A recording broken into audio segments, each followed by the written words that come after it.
ધ્યાનની ભૂમિકામાં અંદર જઈએ ત્યારે એક શબ્દ સાંભળવા મળે છે, અહમ ગ્રહ ધ્યાન. જ્યારે ધ્યેય અને ધ્યાતાનો અભેદ કરીને ધ્યાન કરીએ ને, તે છે અહમ ગ્રહ ધ્યાન. માંડુક્ય ઉપનિષદની રીતિથી ઓમકારની વાચ્ય અમાત્ર છે. એ ધ્યાનનો વિષય અહમ બ્રહ્માસ્મિ, હું બ્રહ્મ છું, એ છે. અહમ ગ્રહ ધ્યાન વિશ્વનો વિરાટમાં તથા વિરાટનો અકારમાં લય કરે છે. તે તેજસનો હિરણ્ય ગર્ભમાં અને હિરણ્ય ગર્ભનો ઉકારમાં લય કરે છે. પ્રાજ્ઞનો ઈશ્વરમાં અને ઈશ્વરનો મકારમાં લય કરે છે. તે છે અહમ ગ્રહ ધ્યાન. અ વત્તા ઉ વત્તા મકાર એટલે ઓમકાર. જીવ સાક્ષીનો ઈશ્વર સાક્ષીમાં અને ઈશ્વર સાક્ષીનો અમાત્રમાં લય કરે તથા અકારનો ઉકારમાં, ઉકારનો મકારમાં, મકારનો અમાત્રમાં લય કરી શેષ રહેલ અમાત્ર એમ અહમ ગ્રહ ધ્યાન કરે કે જે શુદ્ધ બ્રહ્મ સ્વરૂપ છે તે જ હું છું. અ વત્તા ઉ વત્તા મ એટલે જાગ્રત અવસ્થા, સ્વપ્ન અવસ્થા અને સુષુપ્તિ અવસ્થા. જાગ્રત અવસ્થા એટલે વિશ્વ, વિરાટ, સ્થૂલ. સ્વપ્ન અવસ્થા એટલે તેજસ, હિરણ્યગર્ભ, સૂક્ષ્મ. અને સુષુપ્તિ અવસ્થા એટલે પ્રાજ્ઞ, ઈશ્વર અને કારણ. આજ્ઞાચક્ર અને સહસ્રાર ચક્રે વિધિપૂર્વક ધ્યાન કરવાથી કુંડલીની જાગૃત થઈ શકે છે. વૈરાગ્યની અવસ્થામાં એકાગ્રતા થવાથી, નિશ્ચલ થતા ધ્યાનથી કુંડલીની શક્તિ વિશેષતયા જાગૃત થાય છે. સર્વોત્તમ ઉપાય મૂલાધારથી સહસ્રાર સુધીનું ચક્ર ભેદન છે. એ સૌમાં પણ મુખ્ય વસ્તુ છે ઈશ્વર પ્રણિધાન. તીવ્ર વૈરાગ્યપૂર્વક થતું ઈશ્વર પ્રણિધાન.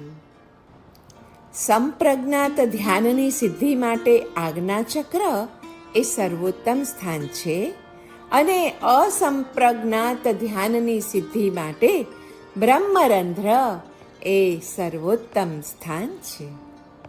કોઈ કોઈ જગ્યાએ જીવા મૂલથી ઉપર તાલુ મૂલને એક લલના ચક્રનું સ્થાન પણ કહ્યું છે. ધ્યાન એટલે અક્રિયા. ધ્યાન શ્રમપૂર્ણ ચેષ્ટા નથી, પણ શાંત અને શિથિલ વિશ્રામપૂર્ણ બોધ માત્ર છે. વિચાર માટે બેની જરૂર છે, ધ્યાનમાં બેની જરૂર નથી, કારણ કે ધ્યાન એટલે અક્રિયા. બીજાને જાણવાનો માર્ગ વિચાર છે, જ્યારે પોતાને જાણવાનો માર્ગ ધ્યાન છે. ધ્યાનમાં ક્રિયાનો ધુમાડો નથી, પણ સત્તાની અગ્નિ શિખા છે, નિર્ધૂમ અગ્નિ. અને સત્તા એટલે આત્મસત્તા. ધ્યાનનું ગૂઢ રહસ્ય શું છે? જીવાત્માના હૃદયમાં પરમાત્માના યથાર્થ સ્વરૂપ રૂપી યા સગુણ બ્રહ્મ ઈશ્વર રૂપી ઈષ્ટદેવને સ્થાપીને તેના જ્યોતિર્મય રૂપ અને પ્રેમમય ભાવમાં વિષયાસક્તિ રહિત મન દ્વારા જોડવાનો યા તદ્રૂપ કરવાનો અભ્યાસ પાડવો એ ધ્યાનનું ગૂઢ રહસ્ય છે. તે પામવા આ મનુષ્ય ભાવમાં જરૂર પુરુષાર્થ કરવો, કેમ કે તે માત્ર અહીં જ શક્ય છે. જ્યારે એ ભાવ પરિપક્વ થાય ને, પરિપૂર્ણતા પ્રાપ્ત કરે ને, અથવા અખંડ તૈલ ધારાવત વહે ને, ત્યારે જ મન ઇષ્ટમાં તન્મય થઈ જાય છે. બસ એ અવસ્થાને જ સમાધિ કહે છે યા ભાવ કહે છે. ધ્યાન શતક ગ્રંથમાં વર્ણવેલ ધ્યાન મહાત્મ્ય અને તેનું ફલ વિશિષ્ટ છે. અરે ધ્યાનરૂપી જલથી તો જીવરૂપી વસ્ત્ર શુદ્ધ થાય છે. ધ્યાનરૂપી અનલથી જીવરૂપી લોઢું શુદ્ધ થાય છે. અને ધ્યાનરૂપી સૂર્યથી જીવરૂપી પૃથ્વી પણ શુદ્ધ થાય છે. જલથી મલ, અનલથી કલંક અને સૂર્યથી પંક જેમ શોષાઈ જાય છે ને, તેમ ધ્યાનથી કર્મ પણ શોષાઈ જાય છે. ધ્યાનથી કર્મ તપે, તપવાથી શોષાય અને શોષાવાથી ભેદાય છે. ધ્યાન મૂલમ ગુરોર મૂર્તિ, પૂજા મૂલમ ગુરોહ પદમ, મંત્ર મૂલમ ગુરોર વાક્યમ, મોક્ષ મૂલમ ગુરોહો કૃપા. અર્થાત ધ્યાનનું મૂળ ગુરુની મૂર્તિ છે, પૂજાનું મૂળ ગુરુના ચરણ છે, મંત્રનું મૂળ ગુરુનું વાક્ય છે, અને મોક્ષનું મૂળ પણ ગુરુની કૃપા જ છે. અનુભવપૂર્ણ ધ્યાન સંબંધી ગ્રંથો ઘણા ઓછા મળે છે હવે, કિંતુ જે મળે છે ને તેના નામ નીચે મુજબ છે. તે મુખ્યત્વે 12 ગ્રંથો છે. 1. ધ્યાન ચતુષ્ટય વિચાર. 2. નેમિદાસકૃત ધ્યાનમાલા. 3. જીનભદ્ર ગણીકૃત ધ્યાન શતક. 4. જ્ઞાનાર્ણવ. 5. યોગશાસ્ત્ર. 6. અભયચંદ્ર સુરીકૃત ધ્યાનાધ્યયન ધ્યાનામૃત. 7. ધ્યાન વિચાર. 8. ભાવ વિજય કૃત ધ્યાન સ્વરૂપ. 9. યશ કીર્તિ કૃત ધ્યાન સાર. 10. ભાસ્કર નંદીકૃત ધ્યાન સ્તવ. 11. સકલચંદ્ર ઉપાધ્યાયજી કૃત ધ્યાન દીપિકા. અને 12મું છે ગ્રંથ ચિદાનંદજી કૃત અધ્યાત્મ અનુભવ યોગ પ્રકાશ. ધ્યાનના ઘણા ગ્રંથો આમ તો શાસ્ત્રીય પરંપરા ઉપર આધારિત છે.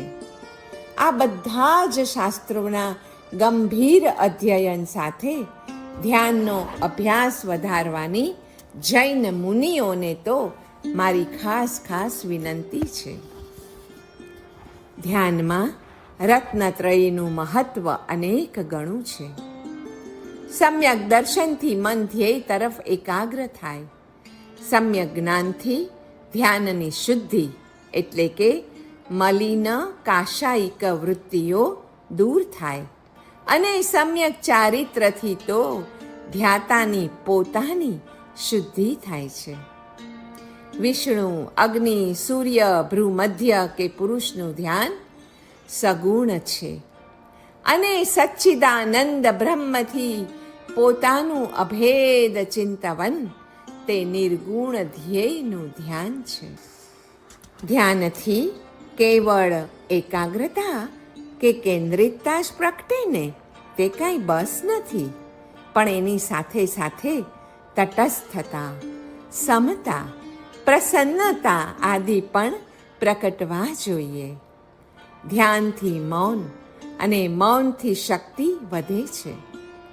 સમાલંબનની પ્રક્રિયાના 3 પદકો છે: સ્મરણ, વિચિંતન અને ત્રીજું ધ્યાન. આ 3 પદકો દ્વારા જે સમાપત્તિ રૂપ વિશિષ્ટ ધ્યાન સધાય છે ને તે ધ્યાન સમાલંબન કહેવાય છે. નિરાલંબન ધ્યાન એટલે માત્ર મનની વૃત્તિએ જ થતું ધ્યાન. રાજયોગ, કર્મયોગ, ભક્તિયોગ અને જ્ઞાનયોગ આ ચારેય યોગોની ઉપયોગિતા છે. ચિંતનશીલ વ્યક્તિઓ માટે રાજયોગ એ એકાગ્રતા લાવી આપે છે, તે તપપદ છે. ક્રિયાશીલ જીવ માટે કર્મયોગની ઉપયોગિતા છે, જે એને ધીમે ધીમે અનાસક્તિ લાવી આપે છે, તે ચારિત્રપદ છે. ઉર્મિશીલ વ્યક્તિઓ માટે ભક્તિયોગ એ મુખ્ય ઉપયોગિતારૂપ છે, જે પ્રેમ પ્રગટાવે છે અને તેનું પદ છે દર્શન. અને તત્વજ્ઞ જીવો સાધકો માટે જ્ઞાનયોગ જે અભેદાનુભૂતિ લાવી આપે છે, તેનું પદ છે જ્ઞાનપદ. આ ધ્યાન તો કરીએ, ચારે યોગમાં કરીએ, પણ આ ધ્યાન વેળાએ કરવાના મનોરથો શું છે? ચંદ્રનાડી અર્થાત ઈડા ચાલે ને ત્યારે ચંદ્ર કરતાં પણ વધારે સૌમ્ય અને નિર્મલ જણાતા હે જ્યોતિર્પુંજો.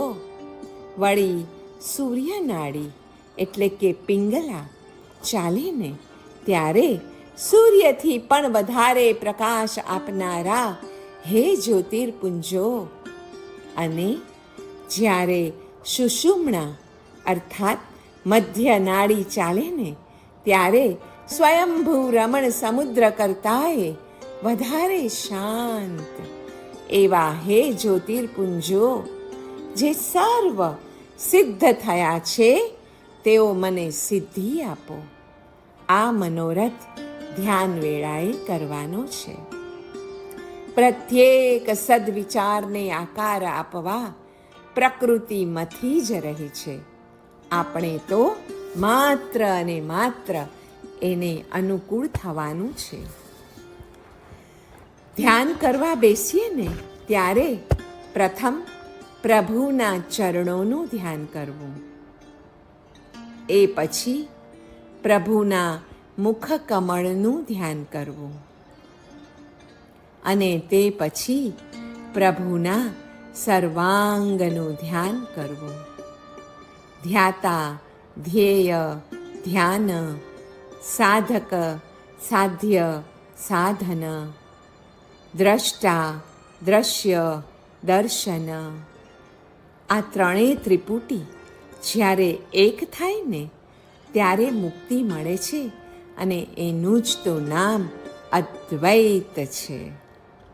જેમ પ્રકાશમાં અંધકાર નષ્ટ થાય છે, એમ ધ્યાનની જ્યોતમાં કષાયો અને વિષયો સર્વતોભાવે સમાપ્ત થાય છે, અને અંતરાત્મામાં એક અદ્ભુત, નીરવ અને અખંડ શાંતિની ધારા પ્રવાહિત થવા માંડે છે.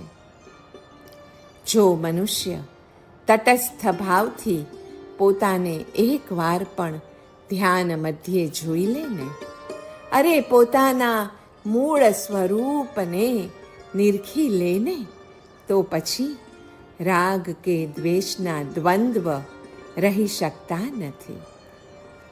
ધ્યાન એ સાધના છે, અને શુદ્ધ ચૈતન્ય એ સિદ્ધિ છે. ધ્યાન તત્કાલ કાર્ય કરે છે, બંધન તૂટે છે, અને આત્મા મુક્ત થઈ શકે છે. આ બધું જ ધ્યાનથી શક્ય છે. ધ્યાનના વિવિધ ધ્યેય હોઈ શકે છે. સ્થાપનેશ ગુણ લોગસ્સ નવકારનું ચિંતન. 2. જીવાદી તત્વનું એકાગ્ર ચિંતન. ધ્યાનનું ત્રીજું ધ્યેય હોઈ શકે સ્થાન, વર્ણ, અર્થ અને આલંબન. તથા ચોથું ધ્યેય છે દોષ પ્રતિપક્ષ ચિંતન. સગુણ ધ્યાન એ મૂર્તિનું હોઈ શકે, અને નિર્ગુણ ધ્યાન એ આત્મ સ્વરૂપનું ધ્યાન હોઈ શકે છે. ધ્યાનમાં શ્રદ્ધાનું પરમ સ્થાન છે. ધ્યાન સાધના દરમિયાન શ્રદ્ધા એ તો અતૂટ દીપક છે. સાધકે સાધનામાં અતૂટ એવો વિશ્વાસ રાખવો જોઈએ કે ધર્મ ચક્રવર્તીના પાદ પદ્મમાં મને સ્થાન મળ્યું છે, પછી મારી આત્માની દરિદ્રતા ક્ષણભર પણ હવે ટકી શકે નહીં. ધર્મની પ્રત્યેક ક્રિયા અતૂટ શ્રદ્ધાપૂર્વક થવી જોઈએ, જેમ કે દેવદર્શન, ગુરુવંદન, શાસ્ત્રનું શ્રવણ, મનન, નિધિધ્યાસન વગેરે જીવંત શ્રદ્ધાથી થવા જોઈએ. સાધ્ય પ્રત્યે બિનશરતી સમર્પણ કરવું જોઈએ. જેટલી વિશ્વાસની અધિકતા, સાધ્યની સિદ્ધિ તેટલી અવિલંબે થાય છે. ધ્યાનને સૂક્ષ્મ બનાવવાની એક પ્રક્રિયા છે, જેમાં 5 સ્ટેપ્સ છે. પહેલું પગથિયું છે સ્પંદન. વદન કમલ અને ભ્રૂ મધ્યમાં એનું સ્પંદન આવે છે ત્યારે માનવું કે ધ્યાન હવે સૂક્ષ્મ થઈ રહ્યું છે. બીજું છે પરિસ્પંદ. નેત્રપત્ર અને લલાટ મંડલમાં જ્યારે પરિસ્પંદ અનુભવાય ત્યારે ધ્યાન સૂક્ષ્મ થયું માનવું. ત્રીજું પગથિયું છે પ્રકંપ. તાલુ છિદ્રમાંથી બહાર નીકળતો નાદ જ્યારે ઝીણો એવો સંભળાય ત્યારે માનવું કે હવે ધ્યાન સૂક્ષ્મ થઈ રહ્યું છે. ચોથું છે પરિશીલન અને 5મું પગથિયું છે પ્રચાર. ચંદ્ર સાથે સ્પર્ધા કરતો, આકાશ મંડળમાં સંચરણ કરતો, શિવશ્રી સાથે સંયોજન કરતો નાદ જ્યારે સમસ્ત અસ્તિત્વમાંથી સુણાય, એ small very intense voice which is coming from whole body is prachar. Prachar to our Atman, saying, હવે ધ્યાન મારું સૂક્ષ્મતર થવા જઈ રહ્યું છે. પ્રભુના નામના અભ્યાસની પ્રગતિનું મહત્વપૂર્ણ અસંદિગ્ધ લક્ષણ છે નામના ઉચ્ચારણની સાથે નામીની ઉપસ્થિતિનો અનુભવ. સંજલ્પ એટલે કે પુનઃ પુનઃ મંત્રોચ્ચારણ અર્થભાવનાથી યુક્ત એવું ધ્યાન. સંજલ્પથી ભાવ્યમાન વસ્તુ સ્પષ્ટ થાય છે. જ્યારે મંત્રના દેવતાનું અભેદ પ્રણિધાન પરાકાષ્ઠા પામે ને ત્યારે સંકલ્પ સ્વયં ક્ષીણ થાય છે અને ભાવ્યમાન એવા ધ્યેયનો સાક્ષાત્કાર થાય છે. યોગ્યતાની સાથે અભિમુખતા જ્યારે મળે ને બસ ત્યારે પછી સાધકનો વિકાસ રૂકતો નથી, થયા જ કરે છે. વિચિંતન કરવું, ચિંતન કરવું, ધ્યાન કરવું, પણ કોનું કરવું? સમો વસરણમાં સ્થિત વાયુકુમાર, મેઘકુમાર, ઋતુકુમાર, વૈમાનિક દેવો, જ્યોતિષ્ક દેવો અને ભવનપતિ દેવોનું વિચિંતન કરવાનું કહેણ છે. 3 ગઢ, અષ્ટપ્રાતિહાર્યો, પ્રભુના આવાગમન અને સમવસરણની 12 પરષદાનું ચિંતન કરવાનું શાસ્ત્રમાં વિધાન છે. તથા ધ્યાન કોનું કરવું? તો પ્રભુના રૂપનું, પ્રભુના બળનું, પ્રભુના ગુણોનું તથા વચનાતિશય આદિનું ધ્યાન કરવાનું વિધાન છે. સાધનામાં આવશ્યક છે દેવ અને ગુરુના સ્મરણ ઉપરાંત સ્થિર આસનની, પ્રાણાયામની, સ્વદોષ ગરહાની તથા ક્ષામણા આદિની. કોનું ધ્યાન શું કરે? અરહત સિદ્ધનું ધ્યાન ભુક્તિ એટલે કે મુક્તિપ્રદ છે. ઇન્દ્રનું ધ્યાન સ્તંભન આદિ કાર્યોમાં સહાયક છે. ગરુડનું ધ્યાન દરેક જાતના વિષને હરે છે. કામદેવનું ધ્યાન પરને વશ કરે છે. અગ્નિનું ધ્યાન શરીરનો શીત જ્વર હરે છે.